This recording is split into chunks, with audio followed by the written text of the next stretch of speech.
Washing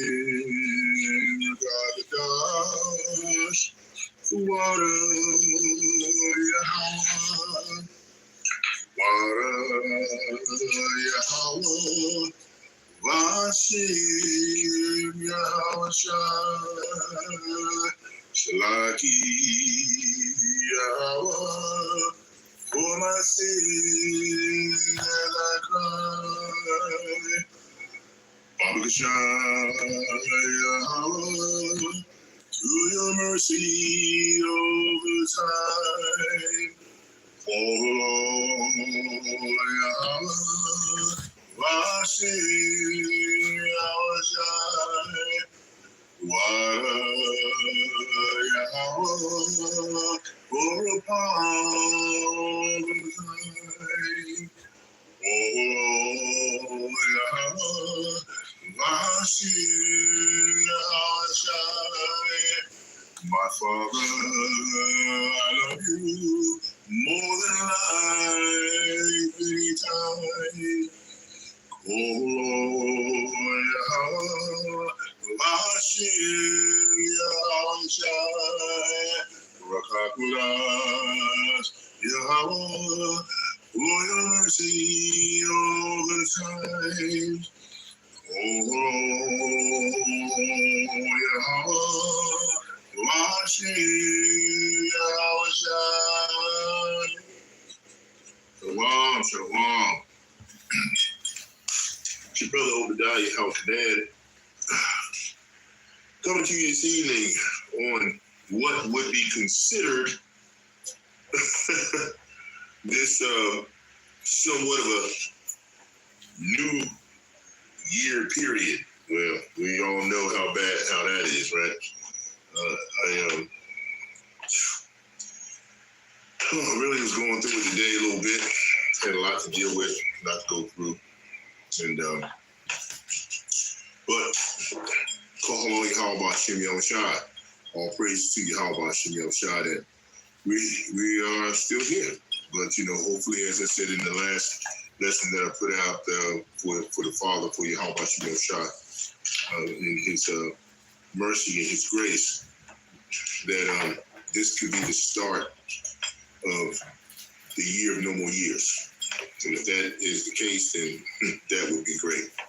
So we're here this evening to do a lesson, and the title of the lesson is, I think it's relative to where we are in terms of this fictitious new year that we're rolling into here. And it is YAHAWAH'S, Stages of Tribulation Expedited through Prophecy. YAHAWAH'S Stages of Tribulation Expedited through Prophecy, which is really what we're dealing with and what we're doing. If we're in this truth and you're in this truth and you are and you have been for any considerable amount of time, you clearly believe and understand that we're going through stages.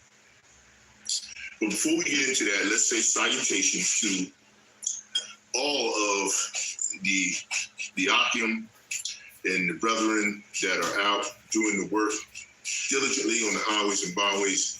We want to give a definite, admirable, and respectful at the highest level that we can offer to the apostles who have been diligently bringing this truth out for decades in and decades out. And their accuracy is basically impeccable in terms of what is being offered. I know there's been so many questions about what percent of truth is there, 100, this, that. What's important is the accuracy of Yahawah Shem Yahushai's truth, okay? That produces the percentage of the highest value that can be, is the accuracy. We can clearly see that there are a multitude of different organizations, camps, whatever you want to, basically say, are out here doing the work in whatever platform that the body of Hamashiach has provided and offered them to get the work done.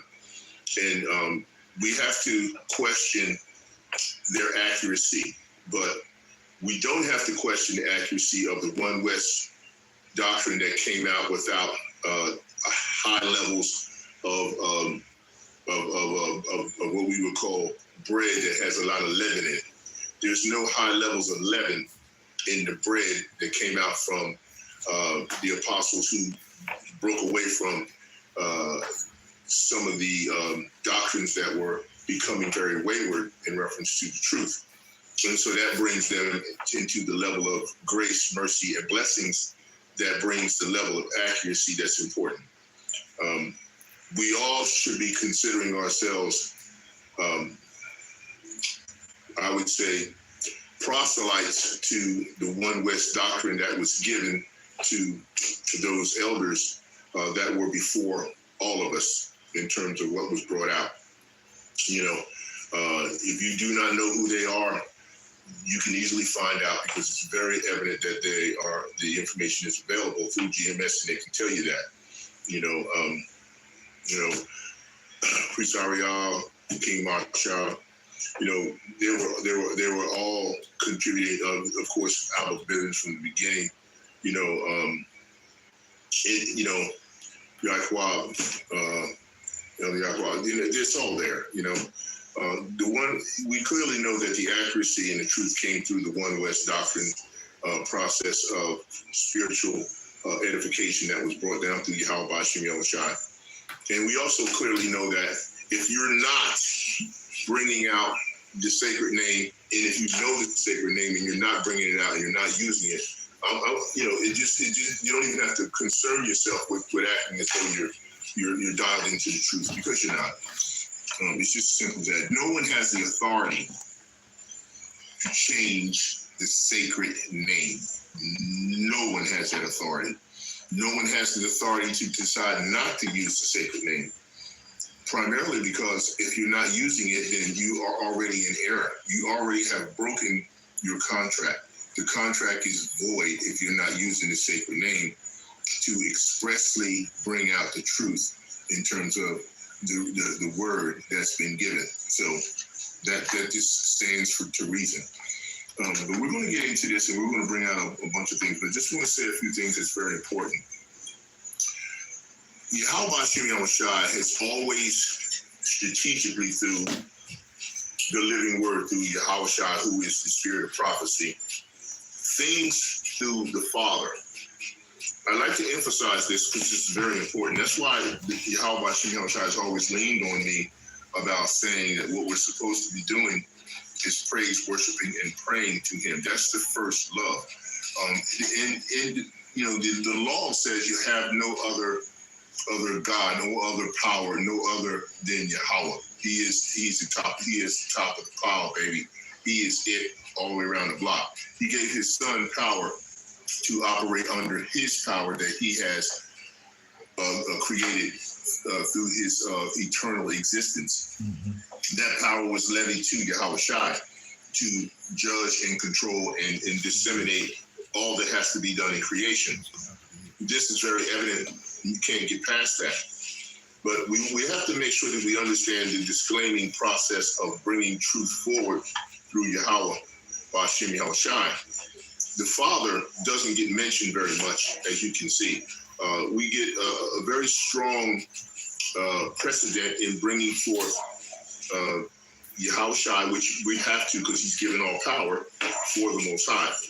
But also, you see that a lot of the religious practitioners and even various individuals who can be considered in the truth, they emphasize a lot of the apostles. And I'm talking about like Matthew, Mark, Luke, Paul, John, Barnabas, James. They emphasize the 12 highly, and then sometimes they even bring Paul and various other apostles into the mix, where it seems as though they're pressing them up against YAHAWAH as being more authoritative in terms of the truth and what's coming out and what needs to be brought out.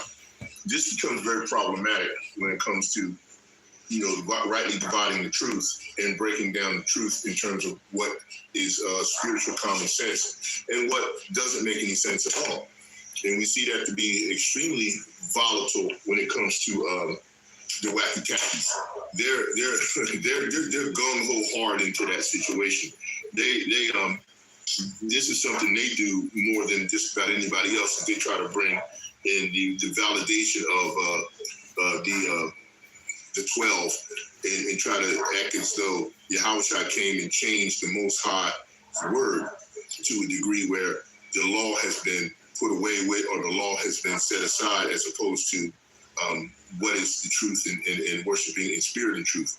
This is so far away from the truth that you can imagine. If you can think that you can put the law away, then you're saying you're putting Yahawashi away, which completely bugs you out, makes you completely off base with everything that you're talking about. He's the living word. He's the word incarnate. He's the word brought forward first before anything exists. He was formed the foundation of the world to bring forth the truth that is now out in evident inaccuracy to the men of the Lord who are bringing this out. So clearly, you cannot separate the name YAHAWAH'S from the word, and the word from the truth, and the truth from the accuracy. You can't do that. And if you are doing that in any way, shape, or form, the Most High has got you on a major spiritual blockage program. Will he release it? Well, as I said before, he said an ultimate high level of love, which is praise, worship, which is your action to get that blood rushing through your system, because there's always got to be a sacrifice of blood in order to appease what has to be covered. Now, we know that we're not talking blood ordinances like what Yahawashi nailed to the cross, but I'm talking about the rushing of the blood through the vessel that you have as a living sacrifice, as your reasonable service for the Most High. The brothers are doing that. You see them now on the highways and byways, and they get very very zealful. They get it going, and their blood is rushing through their system, which is their reasonable sacrifice. And then, of course, the praise is the conversation that goes between them and those individuals that are selected to hear the truth, if they can receive it, and if they're awake to do so. So, therefore, we know that this is what we're dealing with. Now, this all centers still around the fact that, as I said before, Yahawah, stages of tribulation are expedited through prophecy, and that's what's happening. Everything that the Most High has done and has set in motion, it operates in a series of stages. And it's the same thing in terms of the vials that are poured out, in terms of the trumps that are spoken, that are blown, in terms of their information provided, as well as the cup, the vial, the seals. Everything is a stage. The stage is meaning the time periods upon which things are to drop and become manifested in our situation. This is what we're talking about. Everything is done in stages. So if we follow the method of operation of YAHAWAH'S, we'll clearly see throughout the Bible and throughout the Word, throughout the Torah, throughout everything, all things were made in various stages, and their stages had to be fulfilled. As one stage finishes, the next stage goes on and on. So it's a process that happens in that way. This is why he gave me this lesson to say, from you, Yahawah's stages of tribulation expedited through prophecy.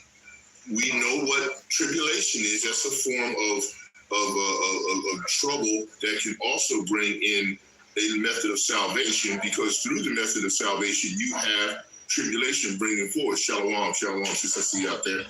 Okay? So because you know that tribulation brings us through the stages that we have to go through in terms of our salvation, we know tribulation is apparent in what we have to deal with. Expediting, if you expedite something, that means it's going to start moving a lot faster and a lot quicker. We can see this to be the case right now with prophecies that are all coming down hand over fist as they move forward through, this transitional period the Most High is moving. Through prophecy, as I said before, Yahawashi had an hourglass of time that was associated with his portion of what he had to fulfill in prophecy for Yahawah. Okay, when he came, that hourglass was set in motion. Once that hourglass was set in motion, as we know, it was fulfilled when he conquered the cross and he rent the Holy of Holies. Once he rent the Holy of Holies and opened up the door for the opportunity for the curse of the law to be removed from those that are repentant and those that have been cleansed by his blood through his sacrifice. At that particular time, that particular hourglass was fulfilled. Now, once that hourglass was removed by Yahweh, his father, the father poured forth his hourglass of prophecy. The hourglass of prophecy has been set up in the sands of time that are running through the hourglass of prophecy are happening at this point, and we are at a pinnacle period where things are going to start moving a lot faster. Okay, and this is what we're going to speak to today in terms of bringing out some of the precepts that support this particular understanding. I just want you to be prepared for that so you can get ready. I'm going to start in the book of Matthew, but we're going to touch also in various other scriptures, and I got some notes and stuff I took down that I think are important that we're going to stress. We're going to pull some precepts that support the fact that the hourglass that the Father has now, that particular process is in play. It's prophecy. It is an algorithm of transitional prophetic process that cannot be changed by anyone in heaven or anyone else except for the Most High. And he has no plans on changing it because it's an algorithm that he set up to operate in this manner. So therefore, there won't be any change to the process, okay? And if he does decide to change it, it's his prerogative. It's not ours. We don't have any choice of call in the matter. He makes the call, and if he decides to change it, he will. But other than that, no one else can change it. And we know this to be true, basically, for the fact that Yahawashi doesn't know exactly when he's going to return. So if the Most High has set things in motion and said already that the prophecy that he's bringing forward is an algorithm of purification that is going to offer a creation cleansing, which you've heard me say these things over and over again, right? It's all based on how our obedience is towards the prophetic process that's been set in motion. And it will deal in stages. So for each stage, we have a participation level, okay? So we have a participation level for every stage that we have to go through in order to get through this tribulation. I've said this before and I say it again. My brothers did a very good and excellent job when, they brought in, talked about the carnalists and how they will not understand this truth in terms of thinking that they have some idea that they're going to raise up and do some things that's outside of the Most High's will. No, you're not. You will not fight against Esau's blessing. That's not going to happen. And then you also have a series of what I would consider to call them nano niggas or nano ninjas, Shalaki, because the nano these nano ninjas, okay, they are what we can consider to be the 2/3. All right, as I said this before, and I'm going to get into the scripture after I break this portion down for you. If you happen to be selected or predetermined to be one of the or many of the 2/3 that are going to have to give a sacrifice on this side, it's a very high percentage chance, if not completely the chance, that all of the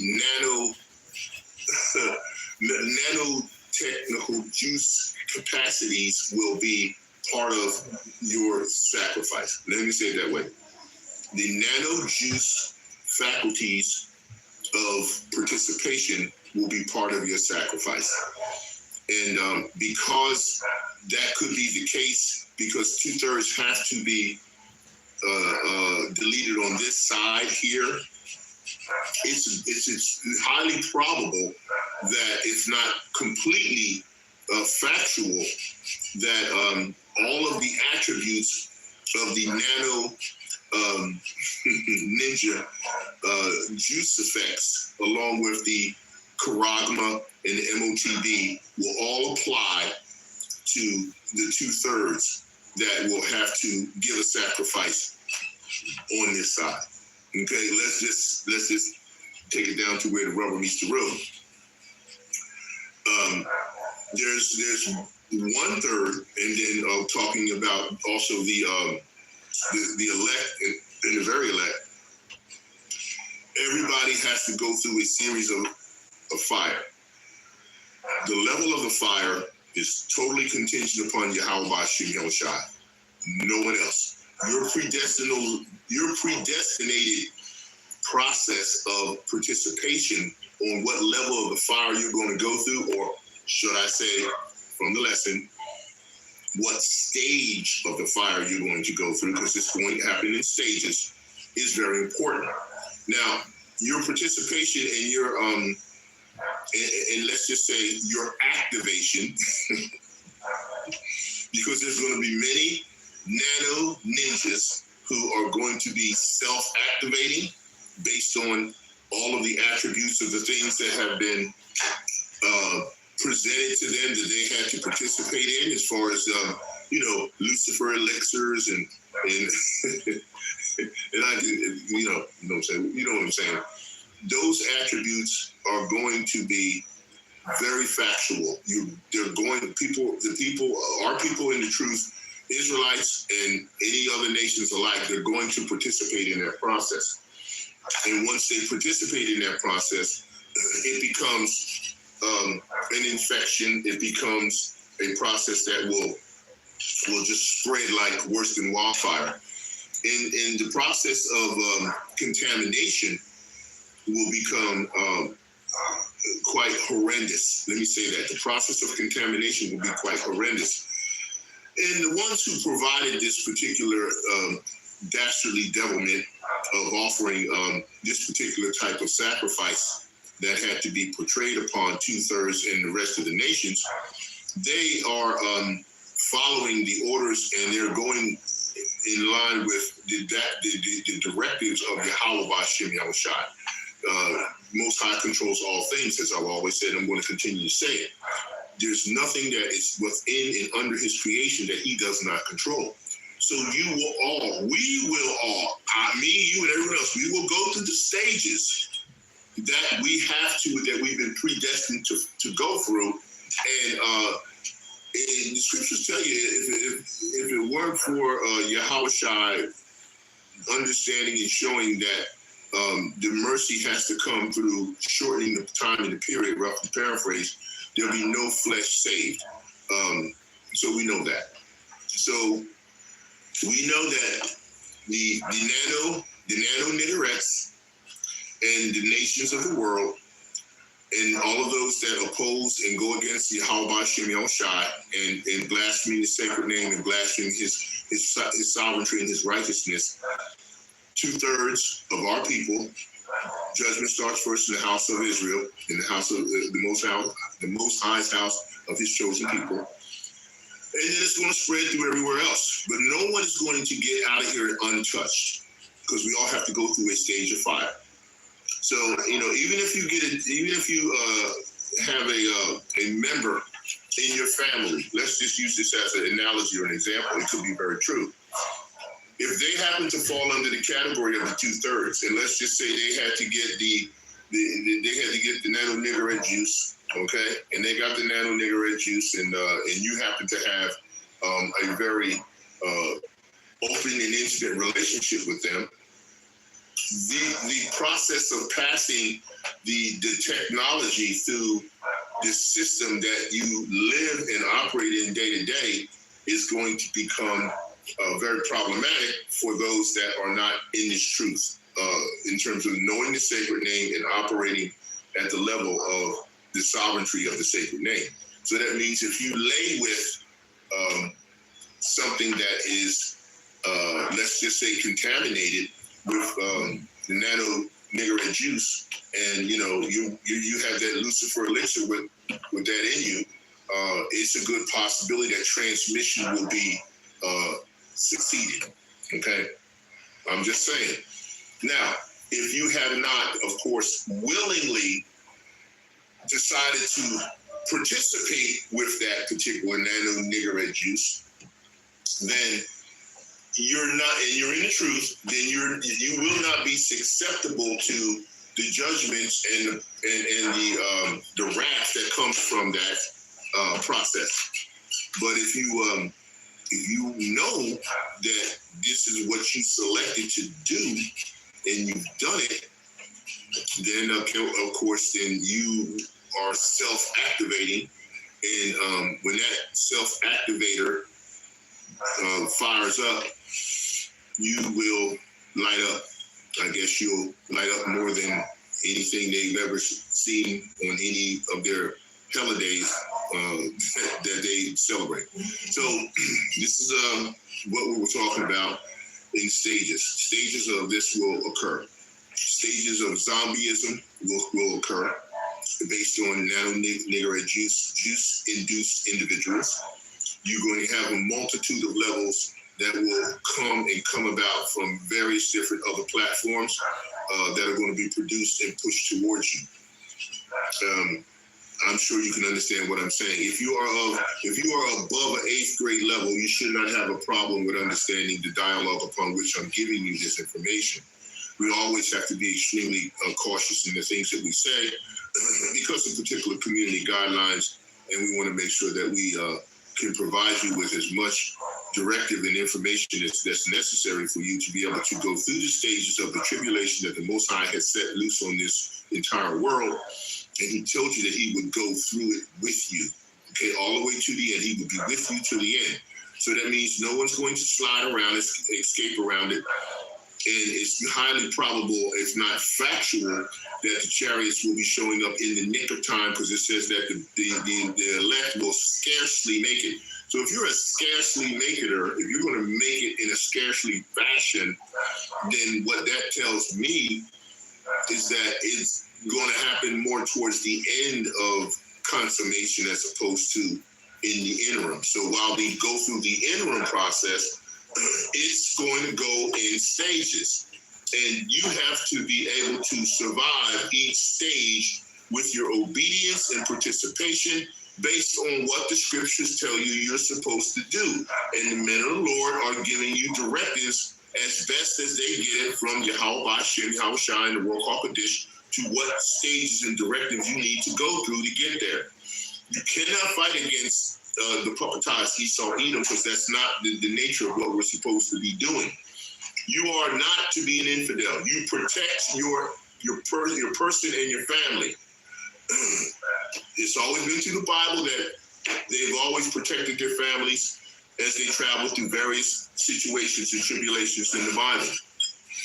So you're going to have to protect under the guidelines and the supervision and the advanced information from the Ruach HaKodesh on how to do this, all right?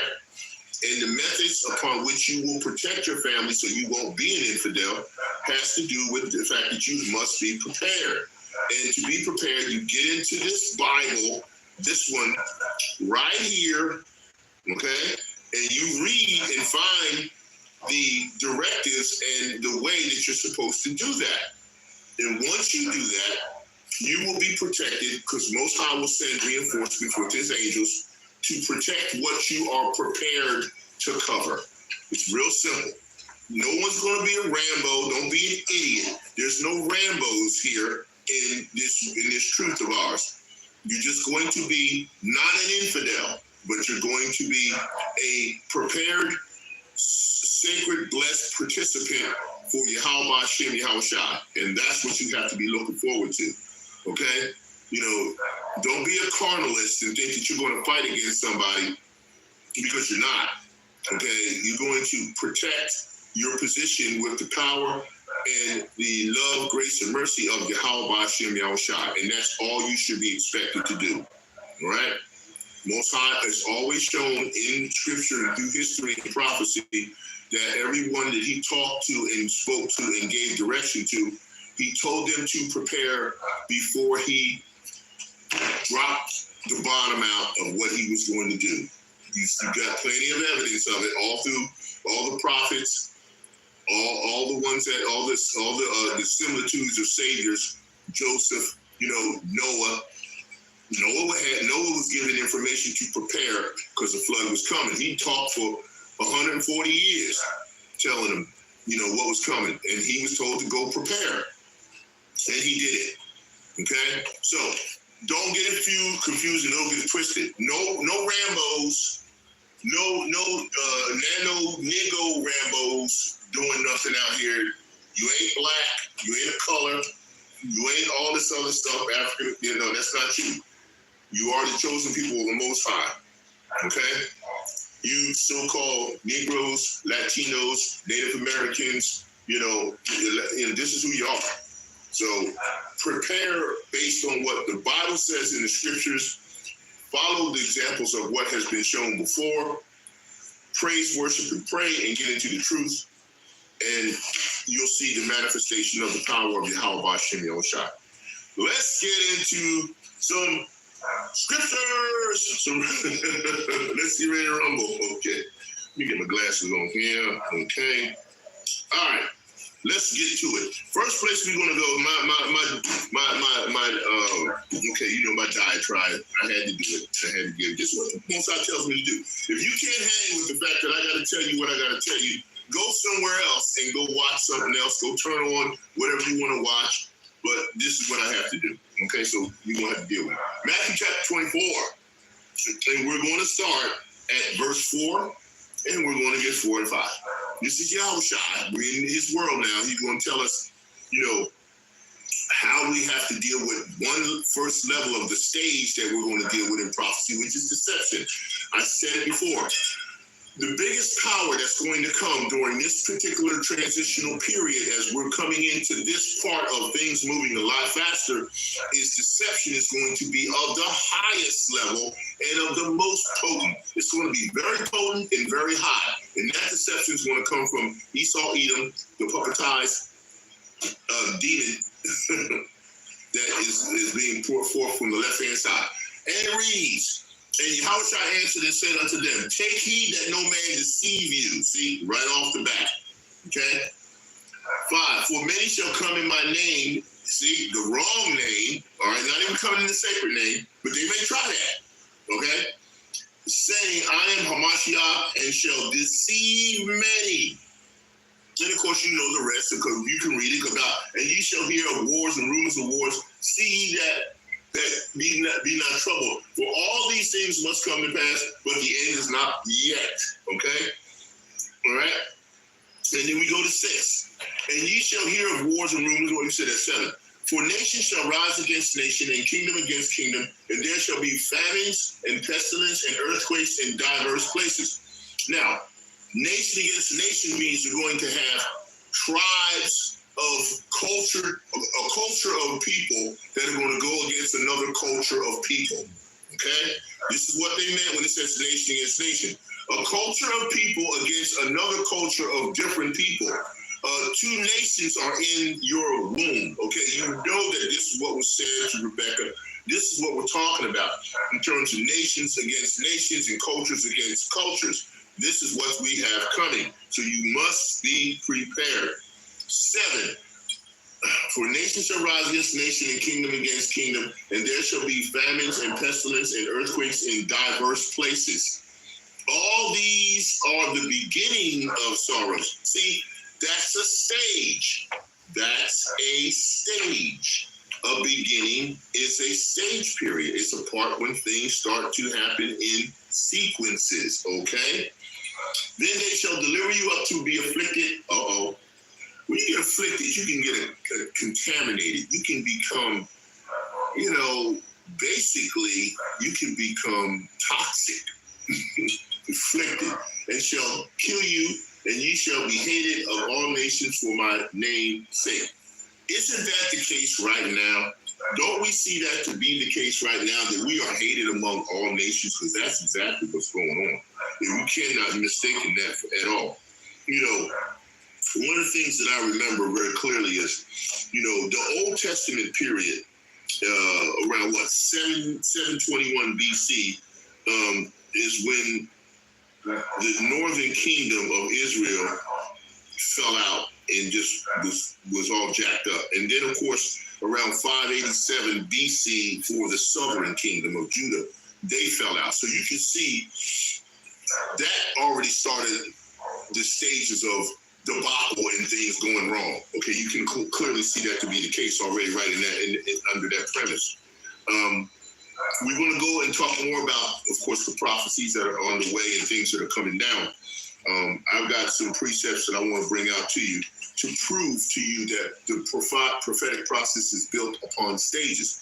Okay, let's go to 1 Thessalonians. I want 1 Thessalonians chapter 5, 21 through 22.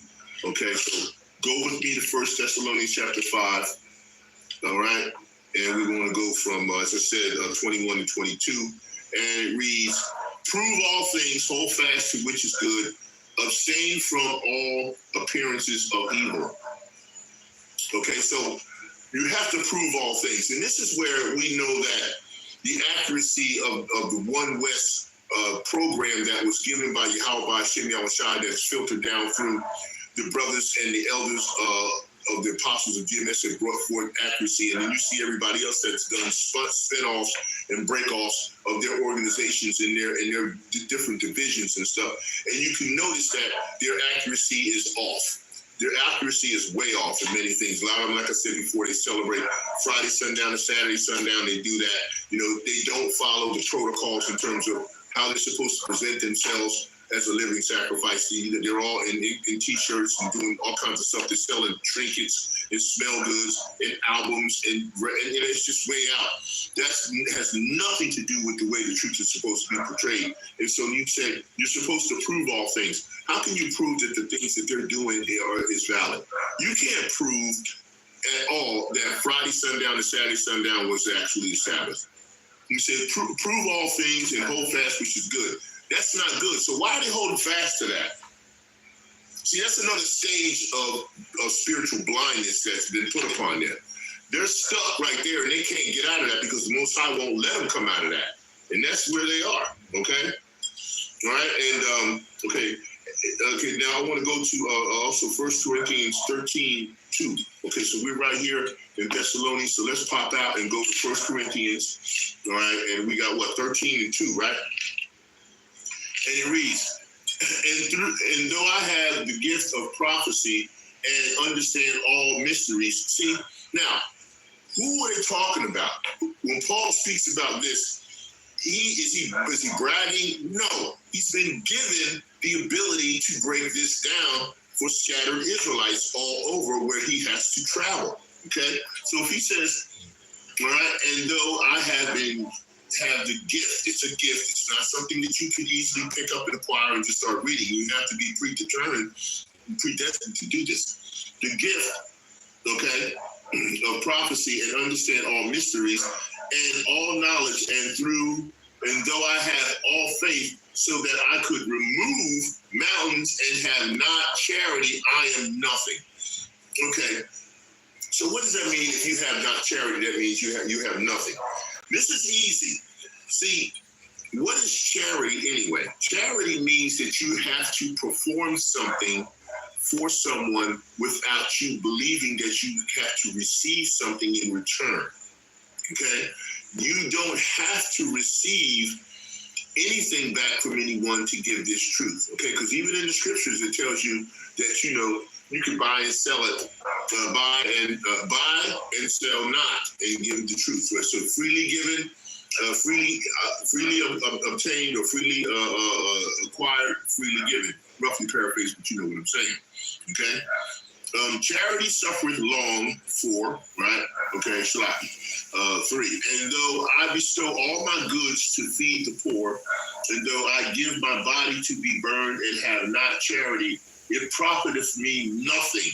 Charity suffereth long and is kind. Charity, even if not, envieth not. Charity vaunteth not itself, is not puffed up. So you can't be proud and you can't be arrogant in this truth in terms of breaking it out and bringing it down to the level where people can understand this. You can meet people where they are, but you edify to the point where you raise them up if it is necessary and they're capable of understanding it when you bring forth and break down the truth. I've always said it.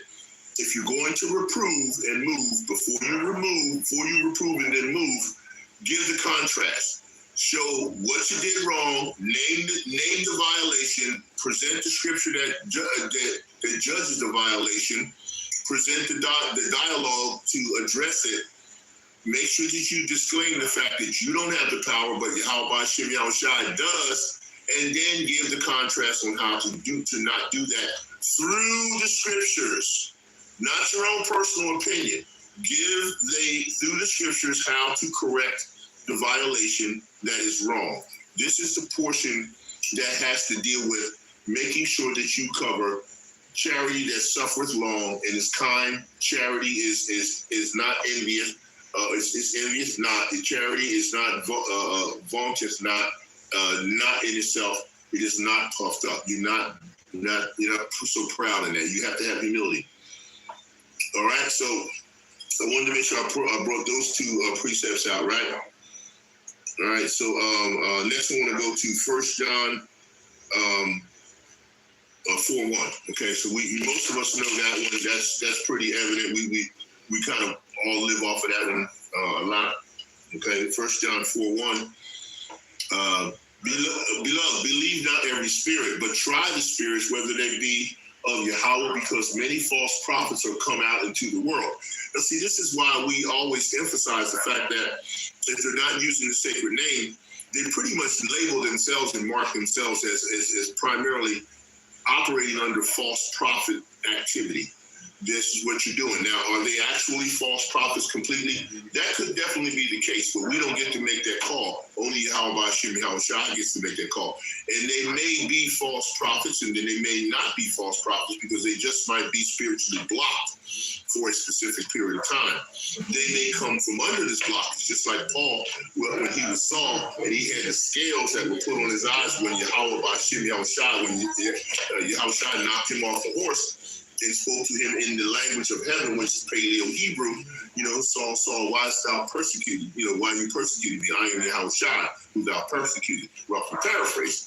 But he had then, at the point in time, had scales put on his eyes.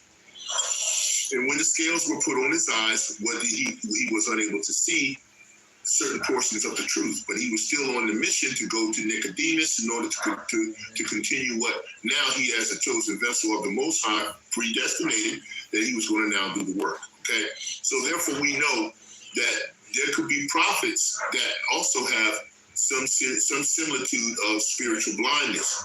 We don't know how long and we don't know why. That's what the Most High decides. His purpose, is his choice. You don't get to question it, nor do I. Okay, I just understand that.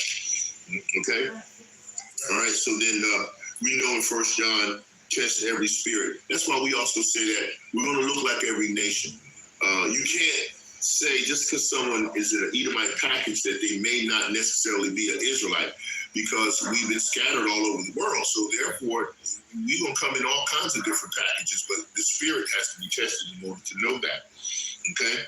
All right. Next, we're going to go to Amos chapter 3, verse 7. All right.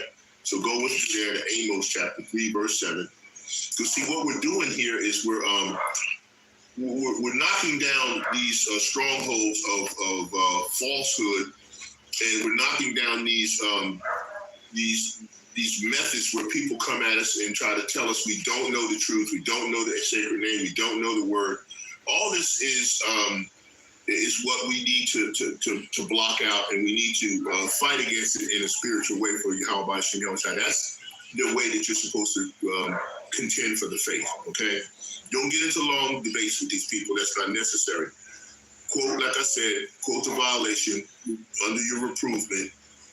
Bring the information that shows what the judgment is for that violation. Explain Yahawashi and Bashim. Yahawashi is going to do the correcting. And, bounce out after you give them the contrast of what they should do and do right. Because if you leave them in a state where you reprove and you just move and they never get no direction on how to not do that anymore or be involved in it, they're going to still have demons come right back in them. If you have to remove one demon, they'll come back sevenfold, even stronger. So you got to make sure that you put that in. All right, we're going to Amos 3:7, and it reads, surely Yahweh power, the Lord our power, will do nothing but he reveals his secrets unto his servants, the prophets. And he's going to only reveal accuracy. He's not going to reveal something that's twisted, twistology, or universalism, or total inclusion, because that doesn't make any sense. If Yahawashi is being sent back to take vengeance and separate individuals in the world from his chosen people, how can everybody be offered salvation? It's not possible. You see what I'm saying? So he reveals this information to the prophets, and the prophets are telling you this, but you refuse to understand it because you're blocked. You're spiritually blocked from it. It's not very hard to see that. It's pretty easy to see that. Okay. Okay, now I want to bring this one in. This is 2 Kings, and then I'm going to jump back. So let me go. My spirit hit this one when I was praising and worshiping and praying to the Most High, and he gave me this one, and I felt like it was a contributor to where I'm going in terms of what your mannerisms are and how you're supposed to handle yourselves in a very humility-based fashion. And so this is why I wanted to go to 2 Kings 20 and 5. Okay, so go with me to 2 Kings 20 and 5. All right, and this is talking about Hezekiah here, and it says, "Turn again and tell Hezekiah, the captain of my people, thus saith Yahweh, the power of David thy father, I have heard thy prayer, and I have seen thy tears. Behold, I will heal thee. On the third day thou shalt go up unto the house of Yahweh, and I will add unto thee thy days 15 years, and I will deliver thee and this city out of the hand of the king of Assyria, and I will be defended this city, and I will defend this city for my own sake and for my own servant David's sake." See, that's stages. Most High showed you how he decided in these stages. He told Hezekiah, captain of his people, Lord, Yahweh said, the power of David, the father, I have heard thy prayer. That's a stage. I have seen thy tears, another stage. Behold, I will heal thee, a stage. Okay, on the third day thou shalt go up into the house of Yahweh, another stage, and I will add unto thee 15 years, a stage, and I will deliver thee and this city out of the hand of the king of Assyria, another stage, and I will defend the city for mine own sake, another stage, and for my servant David's sake, another stage. Stages are being done in prophecy, and it's not going to change. We have stages we go through, and we have to do what? Occupy and participate in the stage. Within the stage, you have duty and work to do within each stage. And now we're at the point where stages are moving faster right now, coming into this period of ending time. So you got to be on point and understand that this is where it goes. The manifestation of what's going to happen at the end of each stage takes our participation in it. Okay? So you got to make sure you're not an infidel hanging out doing what? Squat when you're supposed to be participating. Get your directions and your directives from the scriptures on how you are to move. Okay? Right. I get to digressing. Y'all got to forgive me when I go there, right? All right. And of course, Matthew chapter 7:15. "Beware of false prophets which come to you in sheep's clothing, but inwardly they are ravening wolves." And this one, we have a lot of ravening wolves running around. They got on all kinds of band uniforms and looking all maxed up and looking like some kind of a singing group or some kind of a musical band or whatever. And the song and the tune they're singing seems to be death and destruction for you if you follow them. Okay, so I love watching a couple of my favorite groups out there. I love Earth, Wind, and Fire from the fact that they bring a multitude of spiritual songs that I was relating to in the past that spoke to my spirit. I know they got some wickedness that's going on with them in terms of some of the way they present some of their imagery, but I'm not all into that. I'm not, sometimes the message that's in the music is more spiritual than the presentation of the picture. So don't get it twisted. I don't want to digress there, but I'm just saying there's uniformity, and then there's uniform wearers that have their own agenda that don't have anything to do with Yahweh Hashem Yahushua. Okay? Pretty clear. All right. Okay, that's where I got Matthew 7:15. Okay, I want Matthew 7:12. All right, let's go there. All right, Matthew 7 and 12. Yahushua again. Right? Therefore, right? Therefore, all things whatsoever ye would that men should do to you, do ye even so to them, for this is the law and the prophets. So, what does that mean? Let's read it again. Therefore, all things whatsoever ye would that men should do to you. Now, what would you rather have them do to and for you? You want them to show you and give you directives on how you are to move through the stages that will bring you closer to your salvation in terms of what the scriptures tell you and how to do it. This is what accuracy is all about. If you're not getting accurate information on what directives and how to move, you're going to go into a ditch. You're going to fall into a snare. That's what's happening. And the ones who are taking you to this snare, they're doing their best to let you fall in, but they're not, because they've already taken a bag to be able to walk around and get around it. Okay? Okay, so we got to be careful with this. All right, so and why? Because the Most High's got protection for those that are chosen by Him. Go back to 1 John. We're going to 1 John and we 1 chapter 4, verse 4.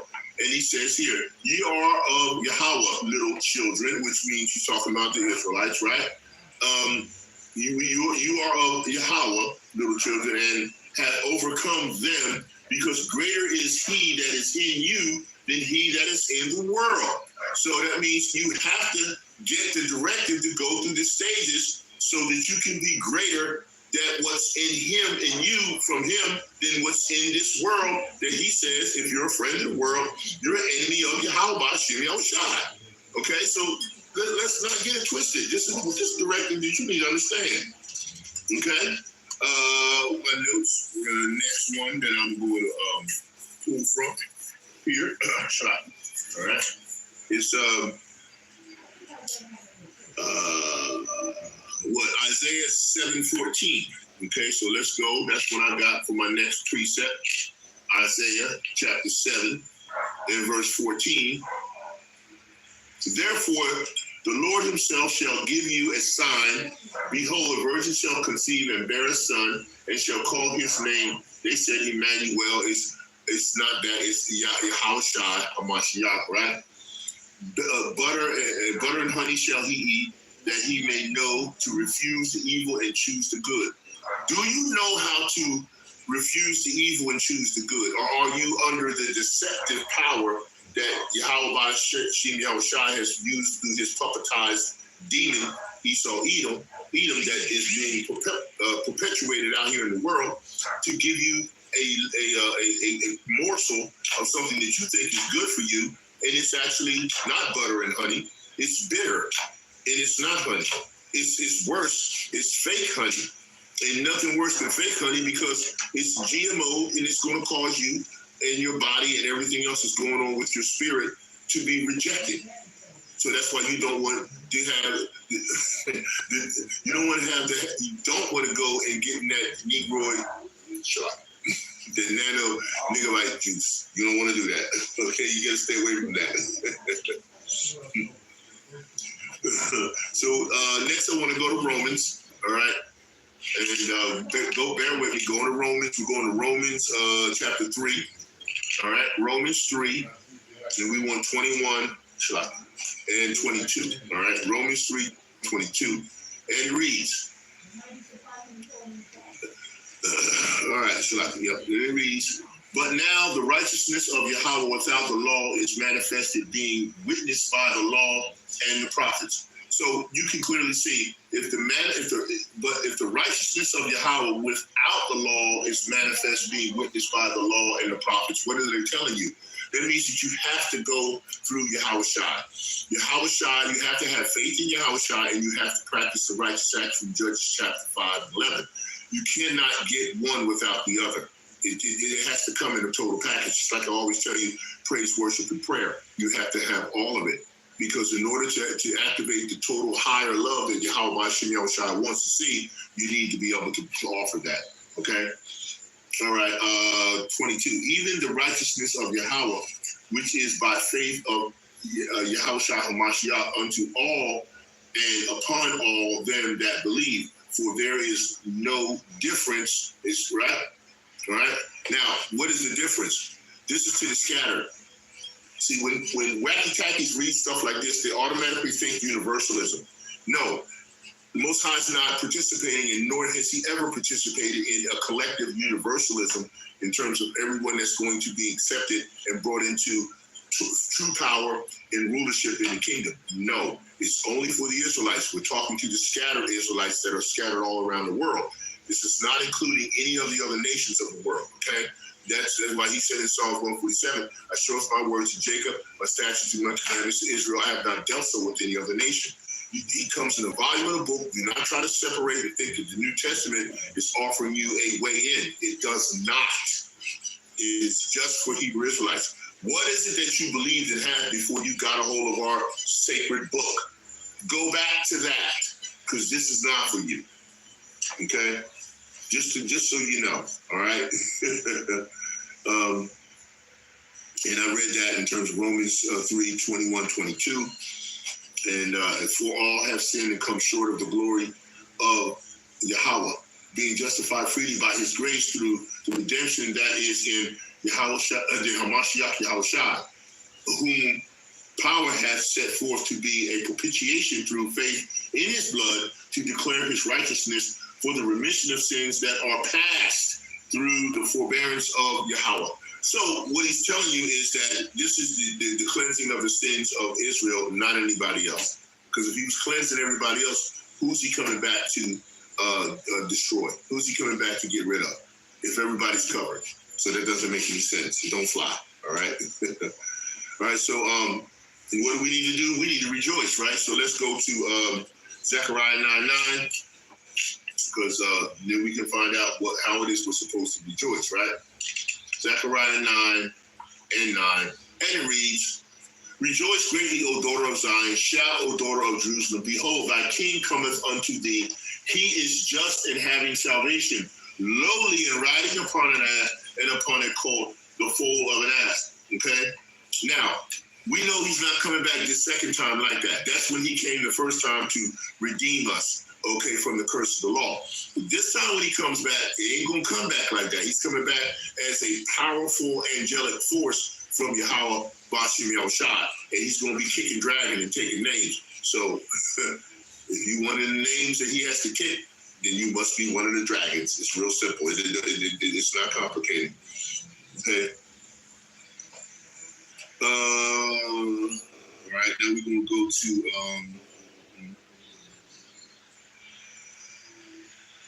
I think I'm going to go Deuteronomy 18. Yeah, because I had that one, and I think I like that. Deuteronomy 18, and I'm going to start at 21. Okay, so go, bear with me. And if thou say in thine heart, how shall we know the word which Yahweh hath not spoken? Right?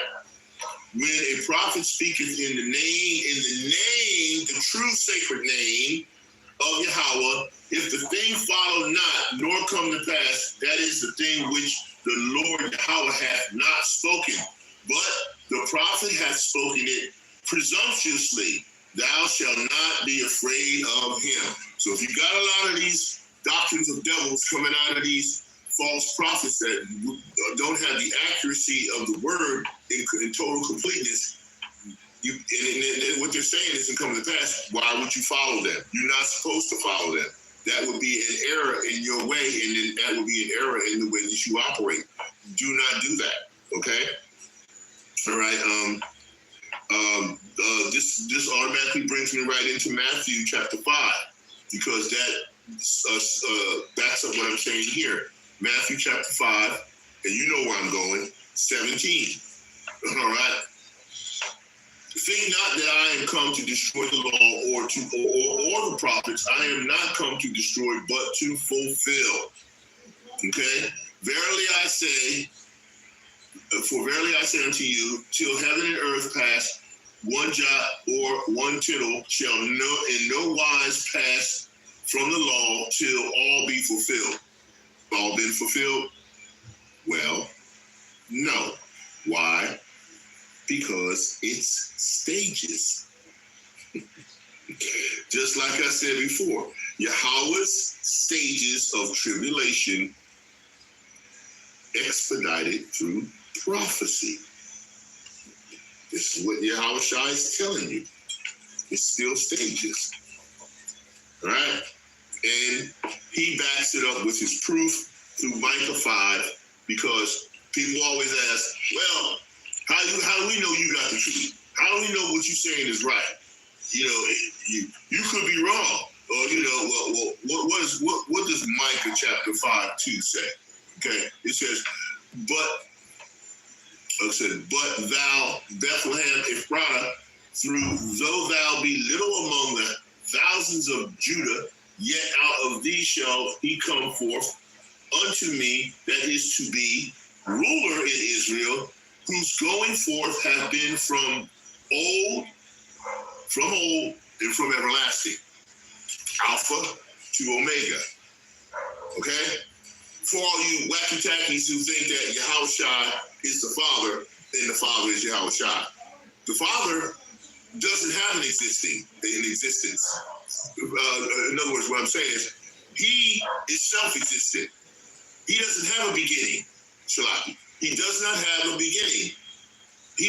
There's no time when Most High was created. He is creation. He has always been creation. He is continuous creation. Now, Yahawashi is called Alpha and Omega, okay? Alpha means there's a beginning, right? An origin.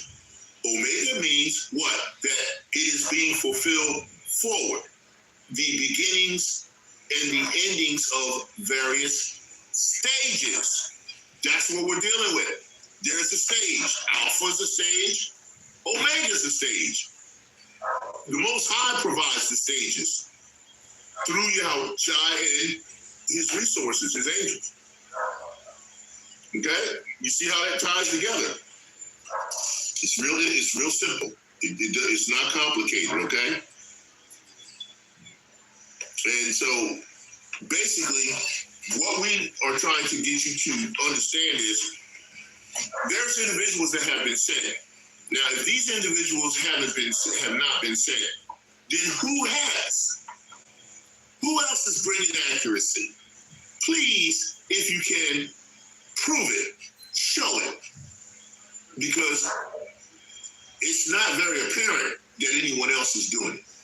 Okay, and so that brings me to my one of my final precepts here.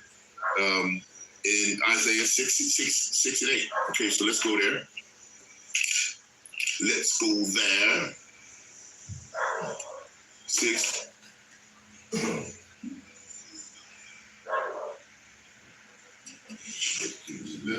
Isaiah 6, and I want verse 8, right? Right.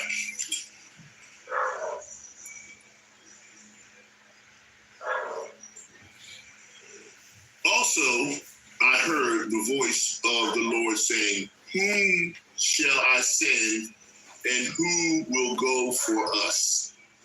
Then said I, here am I, send me. And he said, go and tell this people, hear ye indeed, but understand not, and see ye indeed, but perceive not, which we see is clearly the case. Make the heart of the people fat, and make their ears heavy, and shut their eyes, lest ye see with their eyes, and hear with their ears, and understand with their heart, and convert and be healed. Stage, stage, stage, stage, stage. If that ain't stages, then this lesson is all wrong. Okay, so please, all right? 11. Then said I, Lord, how long? Question. And he answered, until the cities be wasted without inhabitant, and the houses without men, and the land be utterly desolate. This is what we're going to have to go through these stages. Now, if he tells you that this stage is coming, get prepared under the way that the doctrine of the scriptures tell you, with the men of the Lord who present the accuracy. Don't be an infidel and sit around and think that you can't go through the fire when he's told you you have to go through the fire. How hot do you want it to be? Now, you can go through the fire with an asbestos suit on because you got prepared and you got one. Now, I'm just using that as an analogy. That way the fire is still going to be hot and you're still going to go through it, right? But the bottom line is you weren't prepared. See, refined by fire is important. But the point is, when you go through the refiner's fire, do you want to go through harshly or do you want to go through in a way that's controlled?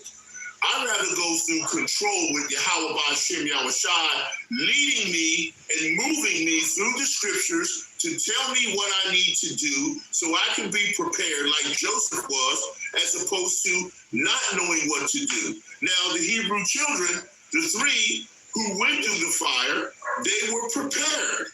They were prepared because they didn't pipe down to the sound, the music, and everything that was being told that they were supposed to bow down to. And they told Nebuchadnezzar, don't you think they got prepared before they told that king that, no, king, we can't worship your idol and what's going on with your music and all that? No, we serve YAHAWAH'S. And so, yeah, they got themselves praise, worship, and pray prayerfully prepared before they were still put through the fire. They still had to go through the fire. They were the elect. They made it through the fire because Yahushua was in there with them. And who knows what he was discussing, but it could have been something along the lines of, listen, this is just a stage that you're going to go through. You're not going to be harmed in here. I got you. I got you protected. No fire was going to hurt you. Yes, you are going through the fire, but check it out. You didn't go through the fire in a way that it was harsh to you, but you still went through the fire. Even though it didn't turn out harsh for you.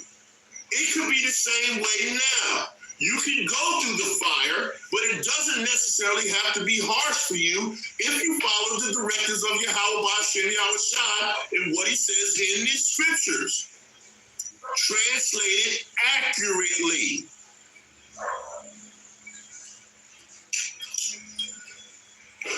Finish it. He said desolate. Then it's 11 again, and then we'll finish out the last two precepts and we can close out. Then said I, Lord, how long? Question. And he answered, until stage. And he answered, until cities be wasted without inhabitant. Stage, because there's a comma. And the houses without man, comma, stage. And the land be utterly desolate. Stage, comma, 12. And the Lord Yahweh had removed men far away. Stage. Where did he remove them to? Did he remove them to bad or good? Okay. And there be a great forsaking in the midst of the land. Stage, right? Which we see coming now. This is what's coming to you. Isolation, tribulation. That's a great stage of forsaking in the land. Okay. 13. But ye in it. Oh, this is good to finish out. But yet in it shall be a tent and stage, and it shall return and shall be eaten. Stage. As a teal tree, and at stage, and as an oak stage, whose substance is in them, stage, when they cast their leaves, stage, so the holy seed shall be substance thereof, stage. See? Go through the fire, get through the fire, do what you're supposed to do under the guise and guidelines of YAHWAH'S only, not men. And you will be with him, and he will be with you even unto the end. Through those stages. Call Yahweh, worship Yahushua, worship Rakadas, Yahawah,